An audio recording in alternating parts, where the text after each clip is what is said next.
Hello everybody, welcome back to my channel, or welcome to my channel. My name is Jessica and I am ThisKiwi. We are here to talk about NetGalley November today. If you don't know what NetGalley is, stay tuned.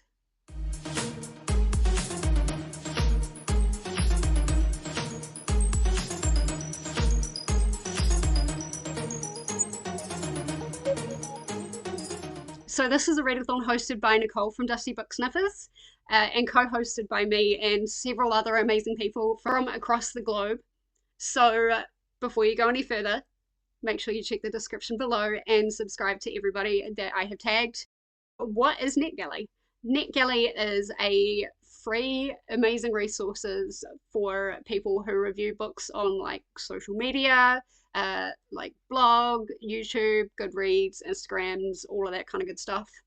NetGalley gathers up a lot of ARCs, which are advanced reader copies, from publishers that include the big five. They include like some of the big publishing houses, the small publishing houses, independent presses, that kind of thing. ARCs are advanced reader copies that have not been published yet and are sometimes maybe not formatted properly yet, or there's like slight changes to the design or something like that, but in general respect the story is pretty much complete. So in exchange for free books, yes, these are free, it is a free service. NetGalley expects you to review these books and give them your honest reviews. So you do that within NetGalley, and then you can also go ahead and post that review on whichever social media you want to. And the one thing that NetGalley expects in exchange for free books. So whether you are a NetGalley veteran or you are a NetGalley newbie like I am, this readathon is for you. There are game boards and there's a bingo board as well, which I think is really cool. It's a little bit different. You play it with dice anyway. And if you don't want to use them, you don't have to. You can just read the NetGalley ARCs that you've got on your TBR. But essentially, this is aimed at you getting that TBR down from NetGalley and increasing your feedback ratio score. So if your NetGalley TBR is 100 plus, then come along, get that TBR down and that feedback ratio up. If you have nothing on your NetGalley TBR and or you are new to NetGalley, then come along. Request books or stick to the read now section or listen now. You can also have audiobooks and build your profile. If you want to just read your way through, that is totally fine. But like I said, you've got the Snakes and Ladders-esque type board and you've also got that bingo board to play with as well.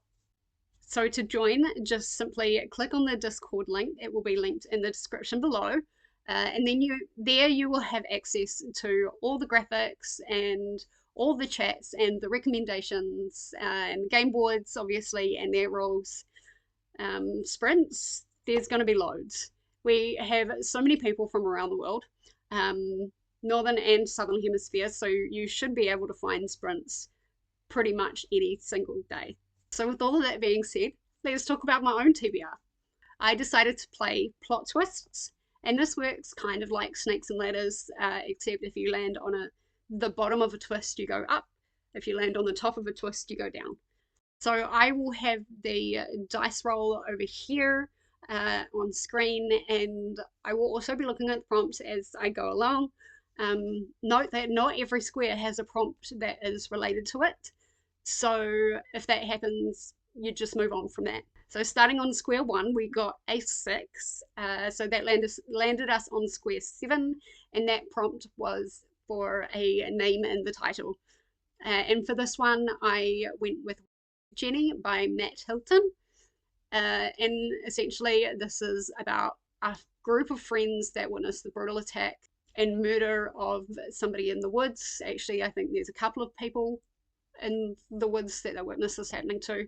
And essentially, they lead police to a suspect, but this suspect has differences and he's quite vulnerable, and he is very easily singled out. And unfortunately, this leads to this older boy committing suicide. So the case kind of grows cold and is never solved for quite some time. So with this boy, it's never proven that he's the attacker, and then fast forward to when this group of kids is all growing up. Um, it's basically one of the friends from the group gets murdered in the same fashion. Um, this is described as being a spooky fairy tale with a twist. So roll number 2 got us a 1, moving us to square 8, which had no prompt. Roll number 3 was also a 1 with no prompt on it. Roll number 4 also had no prompts. And finally, with roll number 5, we got a 3, sending us to number 17 in our next prompt, which was a historical fiction. Now, this is an interesting one. This is called Ivory Bones, the Lewis Chessman Murders by Sarah Winokur. Winokur. This is about an Icelandic geneticist who is on the hunt for the missing Lewis Chessman, which I'm assuming it is actual, like, playable chess pieces. And this kind of sucks her into dangerous games with assassins and this centuries old diary that may or may not hold the key to finding the pieces.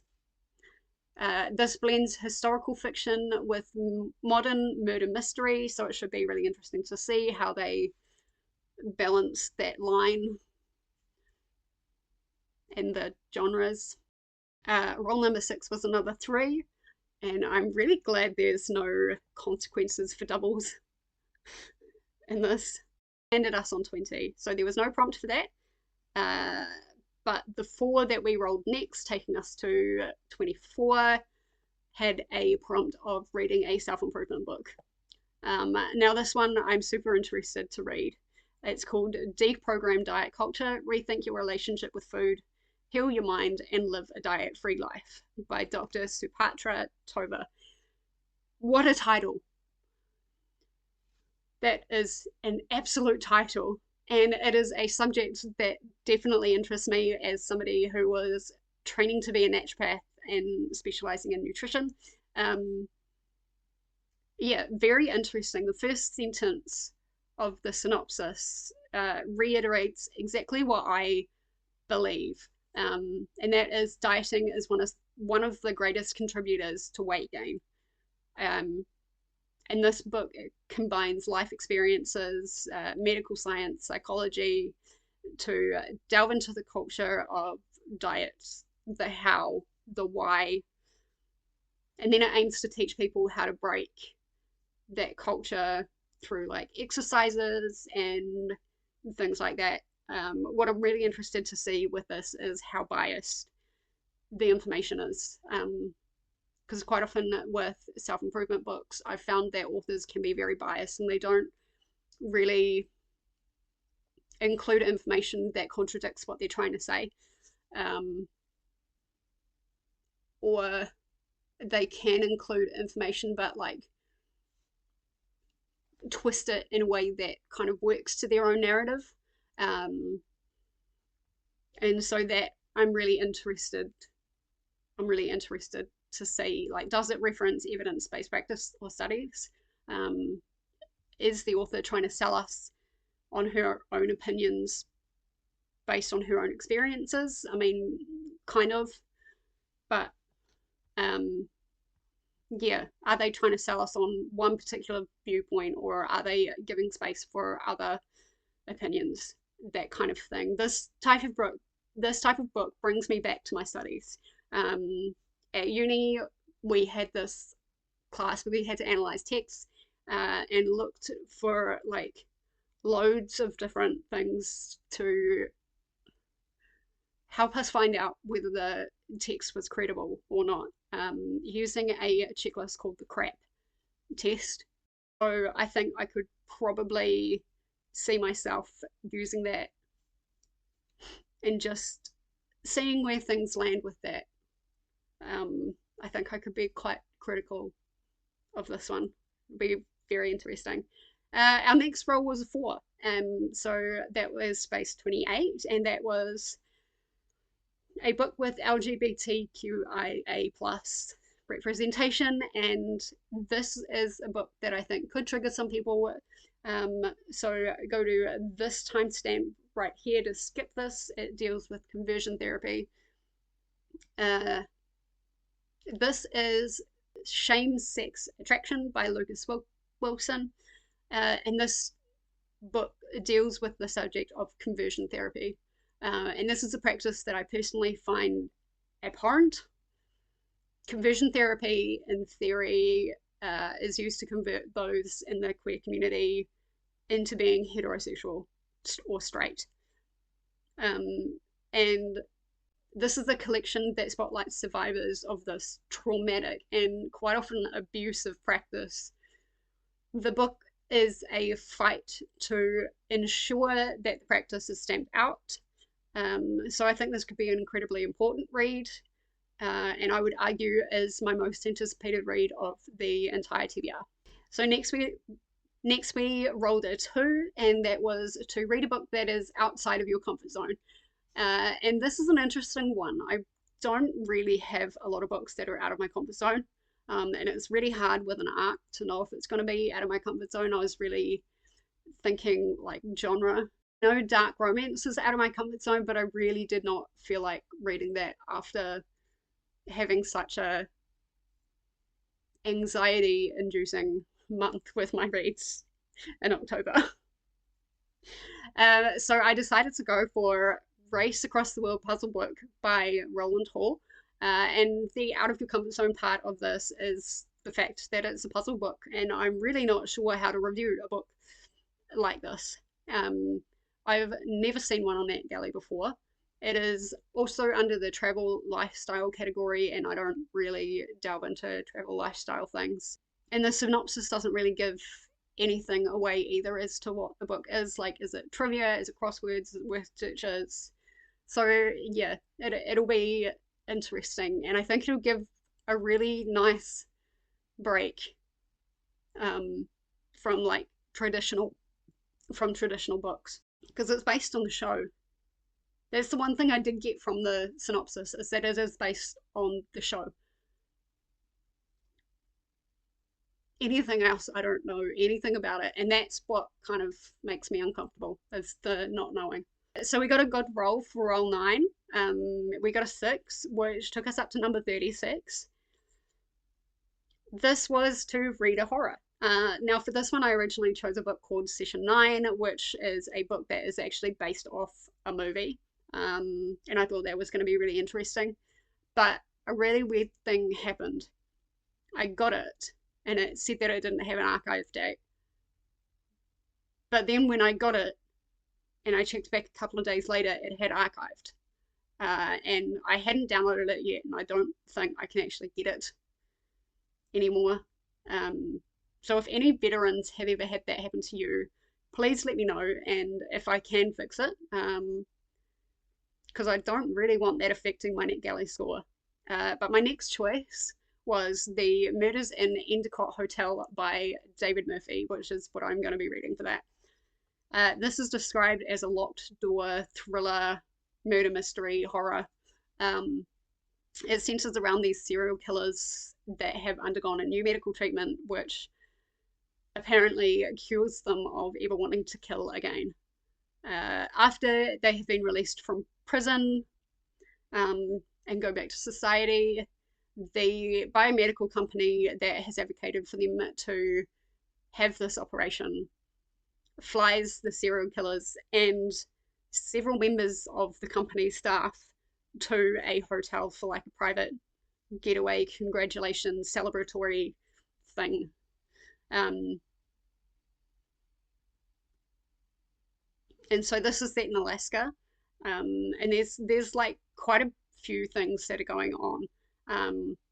You have the son of the CEO who is having an affair with a lawyer. You've got a Russian deal that's going on. You've got grieving family of the victims who are randomly showing up at the hotel. As you can assume, someone or maybe more people end up dead.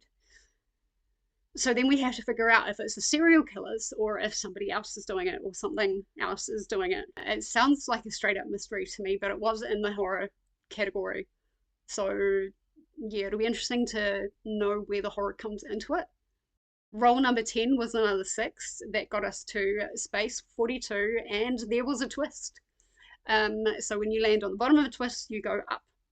And that's what we did, take us up to 57 in my game. And this was to read a romance. So for this, I chose Home Office Romance by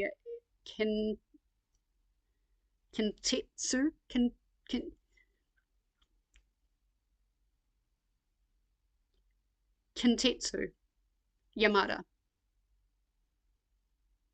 I'm very sorry if you are Japanese. I apologize. My Japanese is very rusty.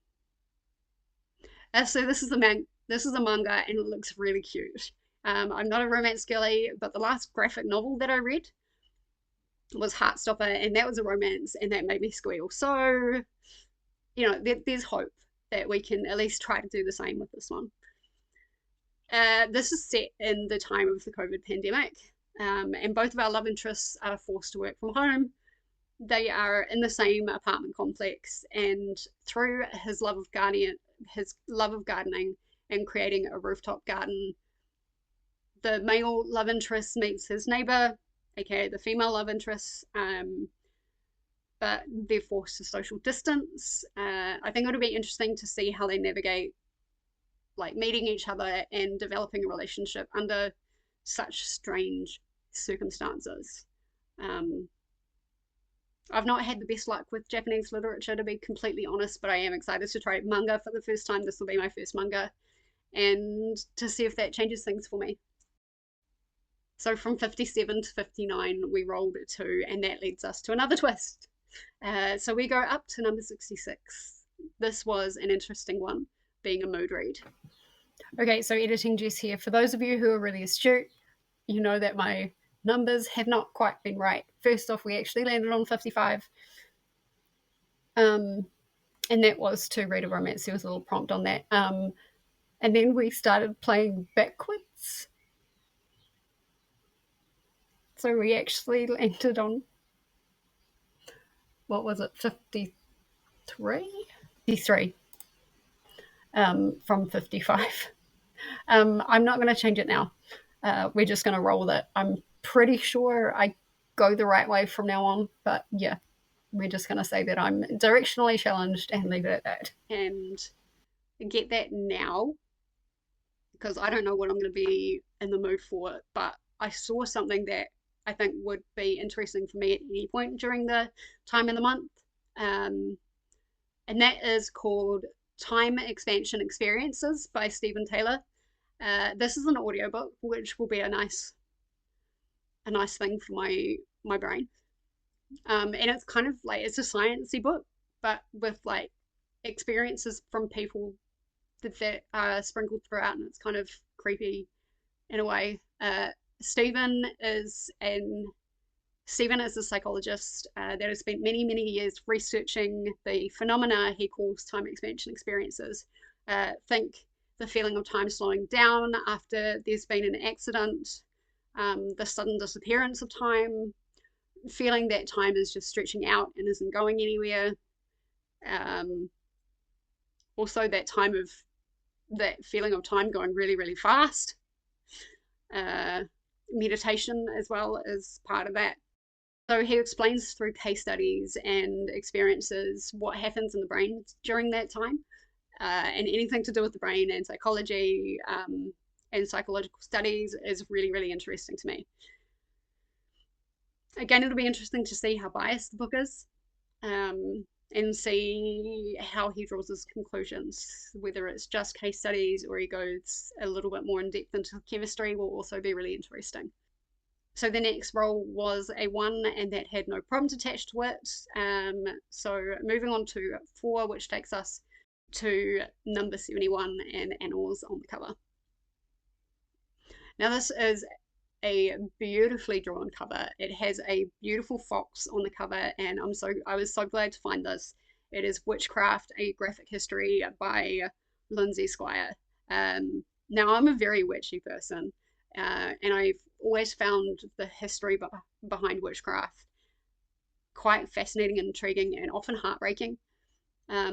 This is a graphic novel which features a character as she learns from a wise woman about herbs, poultices, healing practices, as well as learns how to face the stigma and adversary behind these kind of practices in the 19th century. So that's 1800s. So the wise woman mentioned is Biddy Early, and she is the first woman who has appeared in historical records as being accused of witchcraft. Again, I think this could be an important read for people who do practice, taking it with a grain of salt, obviously. But I would love to see how some of the herbal things come into it. I find with a lot of books about witchcraft, like they'll mention some herbs and stuff like that, but they won't go into like the effects of herbs or like dosages or anything like that. And I'm not expecting it to really go into dosages or effects or anything, but I would like to kind of see those connections instead of, oh, I used chamomile or lavender.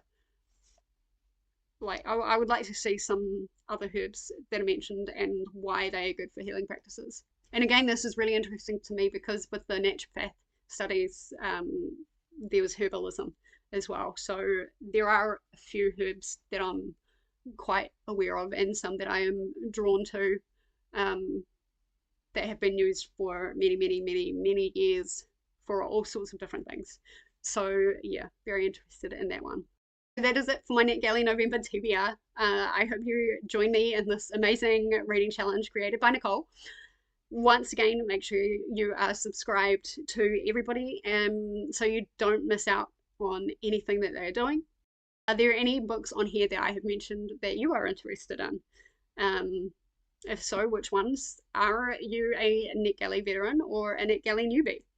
Let me know in the comments. If you want to comment but you are not feeling chatty, then leave a rainbow emoji for the incredible survivor stories that I am about to read in Shame, Sex, Attraction. Until next time, bye bye.